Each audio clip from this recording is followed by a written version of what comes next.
जशी सावित्री आणि जिजाऊ, ज्या मातेने छत्रपती शिवाजी महाराजांसारखा पराक्रमी राजा घडवला अशा राजमाता मासाहेब जिजाऊ, आणि ज्या मातेने असंख्य शिक्षित पिढ्या निर्माण केल्या अशा ज्ञानज्योती क्रांतीज्योती सावित्रीबाई फुले या महान विभूतींना माझा मानाचा मुजरा। आज आपण प्रगतीच्या युगात जगतो, परंतु प्रगतीचा पाया खऱ्या अर्थाने रोवला तो माझ्या संतांनी आणि समाज सुधारकांनी। संतांनी आपली मनं घडवली आणि समाज सुधारकांनी समाज घडवला, आणि या दोघांनी मिळून आपल्या भारताचं भविष्य उजळवलं। 15 ऑगस्ट 1947 हा दिवस भारताच्या इतिहासातील एक सुवर्ण क्षण होता। आपण परकीय सत्तेतून मुक्त झालो पण खरी स्वातंत्र्याची लढाई ही अज्ञान, निरक्षरता आणि सामाजिक असमानतेविरुद्ध होती।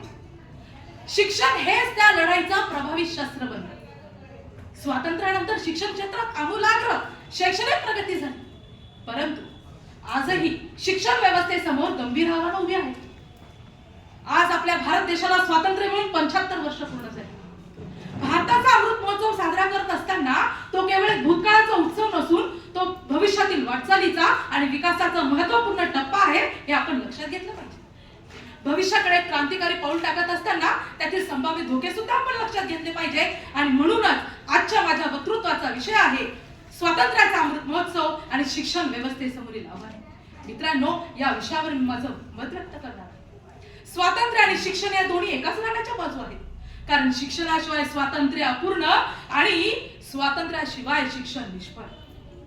मित्रांनो, आज आपण शिक्षण घेत आहोत, विविध क्षेत्रात स्थिरवण्याची स्वप्न बघत आहोत, प्रगती करत आहोत, परंतु कल्पना करा एक काळ असा होता की ज्या काळात शिक्षण घेणं म्हणजे स्वप्न नव्हे तर मोठा अपराध मानला जात होता। तो काळ म्हणजे स्वातंत्र्यापूर्वीचा भारत। त्या काळात शिक्षण घेणं म्हणजे मोठं आव्हानच होतं। हे शिक्षण केवळ श्रीमंत आणि उच्चवर्गीय लोकांची मक्तेदारी होती, त्यात स्त्री शिक्षणाचा पूर्णपणे अभाव होता। हे शिक्षण भारतीय संस्कृती, इतिहास आणि मूल्यांपासून पूर्णपणे तुटलेलं होतं। हे शिक्षण फक्त केवळ एक क्लर्क तयार करण्यासाठीच होतं, आणि अशाही काळामध्ये महात्मा ज्योतिबा फुले, महात्मा गांधी आणि राजा मोहन रॉय यांनी शिक्षणामध्ये प्रचंड सुधारणा केल्या आणि सर्वांसाठी समान शिक्षणाचा अधिकार मिळाला। एखादी नवपरिणीत वधू सुखी संसाराचे गोड स्वप्न पाहते ना, तसेच स्वप्नांचे काहीसे गोड ओझे घेऊन आपल्या भारताची स्वातंत्र्योत्तर वाटचाल सुरू झाली। सर्वात आणि प्रतिकूल परिस्थितीत देशासमोरचे प्रश्न आणि आव्हान मोठे खडतर होते। संकटाचे डोंगर समोर असूनही देशाच्या स्वप्नपूर्तीला कुठे खंड पडला नव्हता। स्वातंत्र्यानंतर शाळा आणि महाविद्यालयांची संख्या झपाट्याने वाढली। साक्षरतेचा दर स्वातंत्र्याच्या वेळी फक्त 12% होता, तो आज 75% वर येऊन ठेपलाय। आज खेडोपाडी गावोगावी प्राथमिक शाळा आहेत।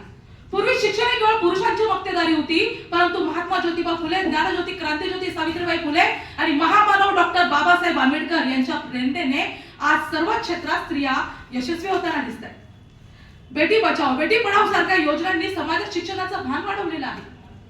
आज आदिवासी क्षेत्रातील दुर्गम भागासह खेडोपाडी आणि गावगावी प्राथमिक शिक्षणाची गंगा पोहोचली आहे। सर्व शिक्षा अभियान सारख्या योजनांद्वारे प्राथमिक शिक्षणाचे सार्वत्रिकीकरण करण्याच्या दृष्टीने मोठे पाऊल उचलले गेले। राष्ट्रीय शैक्षणिक धोरण 1986, 2009चा मोफत आणि सक्तीचा कायदा आणि अलीकडील राष्ट्रीय शैक्षणिक धोरण 2020 यामुळे आजचे शिक्षण अधिक लवचिक, कौशल्याधारित आणि विद्यार्थी केंद्रित बनलेलं आहे। आजचे शिक्षण हे केवळ वर्गापुरताच मर्यादित राहिलेलं नाही, तर online classes, digital learning, online classes, smart classroom, AI, कृत्रिम बुद्धिमत्ता यांच्या सहाय्याने आज विद्यार्थी आधुनिक शिक्षण घेत आहेत। मग मित्रांनो, शिक्षण क्षेत्रात एवढे आमूलाग्र बदल होत असताना अशा कोणत्या अडचणी, कोणत्या समस्या आपल्या शिक्षण व्यवस्थेसमोर उभी टाकलेली आहेत? तर मित्रांनो, आजही ग्रामीण आणि शहरी भागातील शिक्षणाचा दर्जा सारखा नाही।